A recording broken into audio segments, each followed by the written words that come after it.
సాక్షాత్ పరబ్రహ్మ తస్మై శ్రీ గురవే నమః.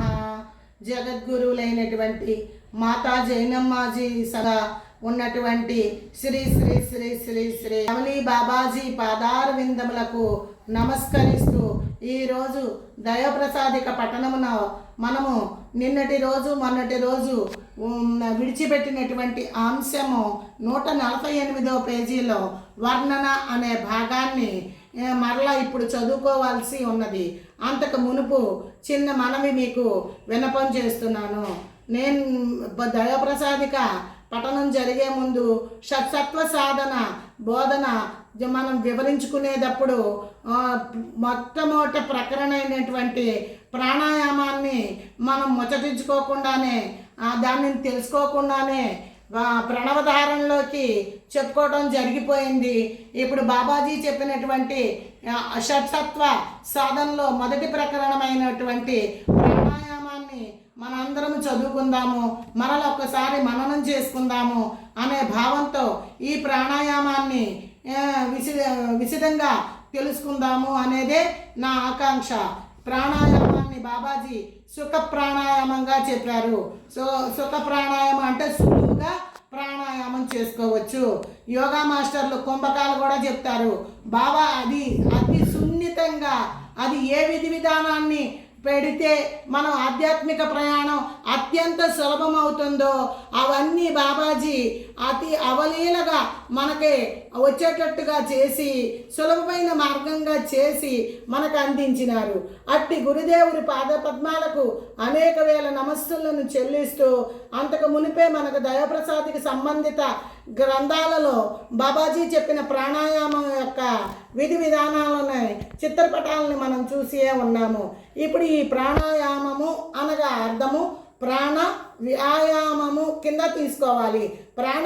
ప్రాణాయామము అనేది ఒక వ్యాయామ క్రమ ప్రార్థన మనం ఏ విధంగా చేస్తున్నామో అదేవిధంగా ఈ ప్రాణాయామాన్ని మనం చేసినట్లయితే దానివల్ల పొందేటటువంటి విధి విధానాలు లాభాలు ఎలా చేయాలి అనేది మనం ఇప్పుడు తెలుసుకుందాము. ప్రాణాయామాన్ని బాబాజీ మనకు వసుదా ప్రాణాయామము అంటే ఉచ్ఛ్వాసము నిశ్వాసము కలిపితే ఒక శ్వాస ప్రక్రియ అవుతుంది. ఉచ్ఛ్వాసాన్ని అంటే మనం గాలిని లోపలకు పీల్చడాన్ని ఉచ్ఛ్వాసము అంటారు. ఈ ఉచ్ఛ్వాసములో మనకి ఉపయోగకరమైనటువంటి ఆక్సిజన్ మన శరీరంలోకి అందింపబడుతుంది. అలాగే నిశ్వాసము అంటే మన శరీరం నుండి మణినాలతో కూడుకుంటూ వాయువుని బయటికి విడిచిపెట్టే దానిని నిశ్వాసము అని అంటారు. ఈ ఉచ్ఛ్వాస నిశ్వాసాలు క్రమంగా మనకు తెలియకోకుండానే అప్రయత్నముగా అసంకల్పిత ప్రతీకార చర్య జరుగుతున్నట్టుగా మన గమనిక ఈ ప్రక్రియ చేయాలి అని మనం విధి విధానంగా ఆలోచించాల్సిన అవసరం లేదు. నిరంతరము ప్రాణవాయువులు శరీరంలోకి వెళ్తానే ఉంది. ప్రాణవాయువు నిశ్వాస ఉచ్ఛ్వాసలుగా వస్తూనే ఉంది. దానివల్ల జరిగే లాభాలను కూడా మనం తెలుసుకుందాము. ఈ ప్రాణాయామాన్ని బాబాజీ ఎలా చేయాలి, దానిని వల్ల మనకు లాభాలు ఏంటి అనేది ఇప్పుడు మనం చర్చించుకోబోతున్నాం, తెలుసుకోబోతున్నాం. ప్రాణాయామాన్ని ఈడ పింగళ నాడుల నుంచి ప్రాణాయామం చేయాలి. ఏడ అంటే ఎడమ ముక్కు రంధ్రాన్ని ఏడ అని, కుడి ముక్కు రంధ్రాన్ని పింగళ అని అంటారు. ఏడా ముక్కు రంధ్రంలోంచి మనకి చంద్రనాడి ప్రయాణం చేస్తుంది. కుడిముక్కు రంధ్రంలోంచి మనకి సూర్యనాడి ప్రయాణం చేస్తుంది. ఈ చంద్ర సూర్య నాడుల మధ్య సుషుమ్న నాడి ప్రయాణం చేస్తుంది. మనకి గుళ్ళయందు మనం మెలికలు వేసుకున్న నాగుపాముల శిలను ప్రతిమలను చూస్తూ ఉంటాము. అదే మాదిరిగా ఈ చంద్ర సూర్య నాడులు ఈ విధంగా పెనవేసుకున్న పాములు ఏ రీతిగా ఉంటాయో అదే మాదిరిగా ఉండి వాటి మధ్య నుంచి సుషుమ్న నాడి ప్రయాణం జరుగుతూ ఉంటుంది. ఈ సుషుమ్న నాడిని మనం ఆ శిలలకి మనం ఏం చేస్తామంటే నీళ్లతోనూ పాలతోనూ పంచామృతాలతోనూ అభిషేకం చేస్తూ ఉంటాం. సుబ్రహ్మణ్యేశ్వర స్వామి కరుణ కలుగుతుందని భావిస్తాం. ఇక్కడ మనము ప్రాణాయామం ద్వారా ఈ ఎడ పింగళ నాడులని అభిషేకం సుషుమ్న నాడి ప్రయాణం జరుగుతున్నప్పుడు ఈడా పింగళ ద్వారా ప్రాణాయామం ద్వారా అభిషేకించినట్లయితే ఆ అభిషేకం ద్వారా మన శరీరంలో ఎటువంటి ప్రక్రియలు జరుగుతాయో మనం తెలుసుకుందాము. ఇప్పుడు ఈ ప్రాణాయామం చేసే విధి విధానము, మన ఎడమ చేతిని దీనిని హృదయ ముద్ర అని అంటారు. హృదయ ముద్ర పెట్టుకుంటే మంచిది అని ఎందుకు మనం చెప్పుకుంటున్నామంటే, హృదయం నుంచి రక్తము, మంచి రక్తము శరీర అవయవాలకి పంపిణీ జరుగుతుంది. అలాగే శరీర అవయవాల నుంచి మలినాలు కూడుకున్నటువంటి రక్తము గుండెకి చేరుతుంది. అది ఊపిరితిత్తుల యందు ఆక్సిజన్ చేరి రక్తము శుద్ధి చేయబడుతుంది. ఈ రక్తనాడులన్నీ కూడా శుద్ధి చేయబడతాయి. ఎప్పుడైతే ఆక్సిజన్ తగ్గుతుందో, కణకణాల్లో ఆక్సిజన్ సరిపోయినట్టు వెళ్ళకపోతే అక్కడే నొప్పులు ప్రారంభమవుతాయి. కణాలను శుద్ధి చేసేటటువంటి శుద్ధ వాయువుల్ని మనం పంపించినట్టయితే ఆ వాయువులు రక్తంలో మిళితమైపోయి అణువుకి ఆ రక్త ప్రసారణ జరిగి చక్కటి మలినాలు కూడితే రక్తం చిక్కగా ఉంటుంది, బ్లాక్స్ ఏర్పడినాయి అంటారు. అక్కడే నొప్పులు అవన్నీ రావడానికి కారణం అవుతుంది. అయితే వ్యాధులు రావడానికి కర్మ సిద్ధాంతంలోకి వెళ్తే మరొక రకంగా ఉంటుంది. మామూలుగా చిన్నగా మనం సరైనటువంటి ప్రాణాయామం చేయకపోతే జరిగే బాధలు సరిగా ప్రాణాయామం చేసుకున్నట్టయితే ఆ బాధల నుంచి మనం విముక్తి పొందగలుగుతామని, శరీరంలో అణువులన్నీ శుద్ధీకరింపబడతాయని, రక్త ప్రసరణ బాగా జరుగుతుందని, దానివల్ల మనకి బుద్ధి వికాసం కలుగుతుందని, మనకి ఆధ్యాత్మిక ప్రయాణం సులువవుతుందని యోగా మాస్టర్లు కూడా అదే చెప్తారు. అంతేకాక బాబాజీ దైవప్రసాదికలో అక్కడక్కడ ఇచ్చిన ఉదాహరణని మీకు చెబుతున్నాను. కుక్క త్వరగా శ్వాస చేయటం వల్ల దాని జీవితకాలం తక్కువగా ఉంటుంది. అదే తాబేలు నిదానంగా శ్వాసని తీసుకోవటం వలన అది అనేక సంవత్సరాలు బ్రతుకుతుందని మనకు తెలిసిన విషయమే. అంతేకాదు, తాబేల నుంచి మనం నేర్చుకోవాల్సిన విషయము ఆ సంకల్పం ద్వారా దాని బిడ్డల్ని ఎలా చేస్తుందో, ఆ సంకల్పం గురువుగారు చేసినటువంటి సంకల్పం ద్వారా మనకి ఎలాంటి స్థితిగతులు వస్తాయో కూడా మునుపు క్లాసుల్లో వివరించుకున్నాము. అదే మాదిరిగా తాబేలు తన శరీర అవయవాల్ని అవసరమైతే బయటికి వ్యక్తం చేస్తుంది, లేదంటే ముడుచుకుపోతుంది. అదే మాదిరిగా మనం ఉండాలి అన్నది మరొక చిన్న విషయం మనవి.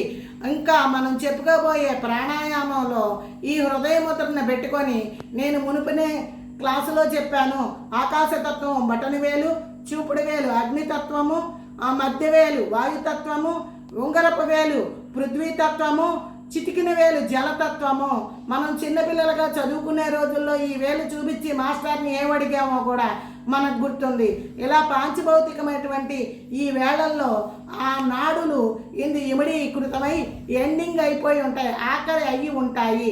అందువలన మనము ప్రాణాయామం చేసేటప్పుడు ఈ అగ్నితత్వం ఉన్న వేలిని, వాయుతత్వం ఉన్నటువంటి వేలిని ఇక్కడ ఇలా ఆనిచ్చి, ఈ బొటని వేలిని ఈ పృథ్వీతత్వం ఉన్న వేలితో మొట్టమొదటగా శ్వాసని ప్రాణాయామం చేసేటప్పుడు ఎడమ ముక్కు రంధ్రము నుంచి శబ్దరహితముగా, మీరు గాలి పీల్చేటప్పుడు కానీ విడిచేటప్పుడు కానీ శబ్దాన్ని వినకూడదు. మీ వాయువు యొక్క శబ్దం మీకే వినపడనంత నిదానంగా నెమ్మదిగా ముందు వాయువుని, శరీరంలో ఉన్న వాయువుని బయటికి విడిచిపెట్టి తరువాత ఆ గాలిని పీల్చుకోవాలి. ఎడమ ముక్కు రంధ్రము ద్వారా, ఏడానాడి ద్వారా గాలిని పీల్చుకొని ఈ పృథ్వీ వేలుతో ఈ ముక్కు రంధ్రాన్ని మూసివేయాలి.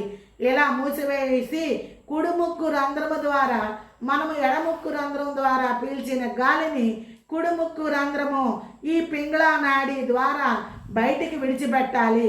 విడిచిపెట్టిన తర్వాత మరల నిదానంగా ఈ కుడిముక్కు రంధ్రం నుంచి గాలిని లోపలికి పీల్చుకొని, పీల్చిన వెంటనే ఈ బొటన వేలుతో కుడిముక్కు రంధ్రము మూసివేసి ఎడముక్కు రంధ్రము యొక్క వేలిని తీసి ఎడమ ముక్కు ద్వారా గాలిని విడిచిపెట్టాలి. ఇలా చేయటం ద్వారా ఇది నాడీ శోధన ప్రాణాయామము అని దీన్ని అంటారు. సూర్య చంద్ర నాడీ శోధన ప్రాణాయామము. ఈ ఎడమ ముక్కు రంధ్రం నుంచి ప్రయాణించే వాయువుని నాడిని చంద్రనాడి అని, కుడి ముక్కు రంధ్రము ద్వారా ప్రయాణించే వాయువుని నాడిని సూర్య నాడి అని, ఈ రెండిటి మధ్య ఉన్న నాడిని సుషుమ్న నాడి అని అంటారు. ఈ ప్రాణాయామం ఎప్పుడైతే చక్కగా నిదానంగా చేస్తామో సుషుమ్న నాడి చైతన్యవంతమయ్యి అది ఊర్ధ్వ ప్రయాణం చేయటానికి అవకాశం ఏర్పడుతుంది. అంతేకాక ముక్కు రంధ్రాలు మూస్తున్నప్పుడు కనురెప్ప కాలము దానిని ఆపి ఉంచటం వల్ల ఈ పీల్చిన గాలి ఆ నాడిలోనే ఉంటుంది. అంతకు మునుపు పీల్చిన ఎడమ ముక్కు గాలిని బయటికి విడుస్తున్నాము, దానిని అల్ప కుంభకము అని అంటారు.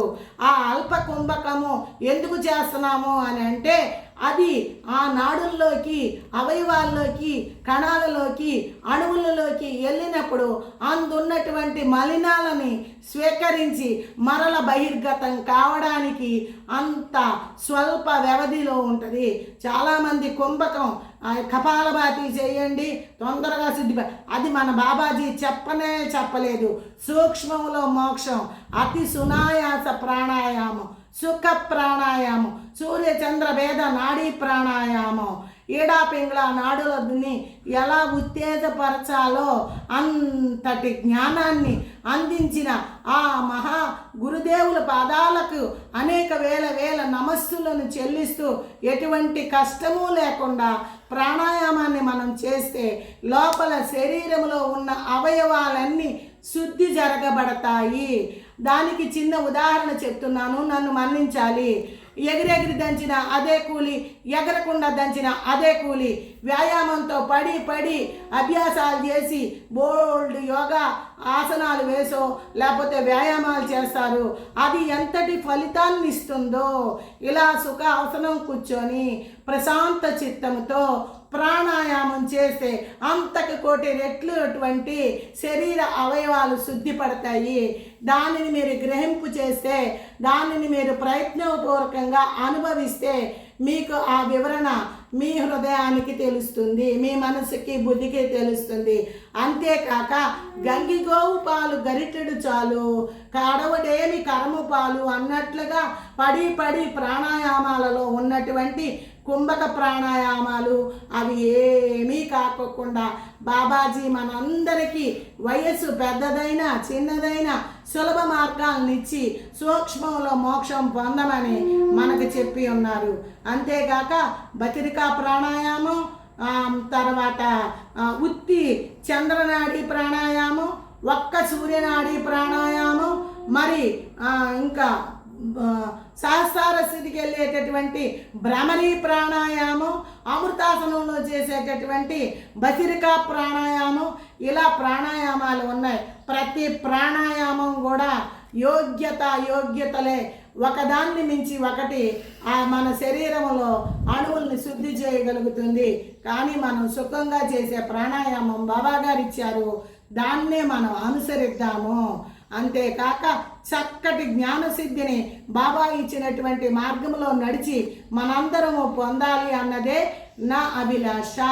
నేను గనక తప్పులు చెప్పినట్టు ఉంటే నన్ను మన్నించి మీ యొక్క ఆశీస్సులతో బాబా యొక్క కృపా కటాక్షాలని నేను పొంది ఆయన బిడ్డగా జీవించాలి, ఆయన బిడ్డగా ఆయన్ని చేరాలి అన్నదే నా ఆకాంక్ష.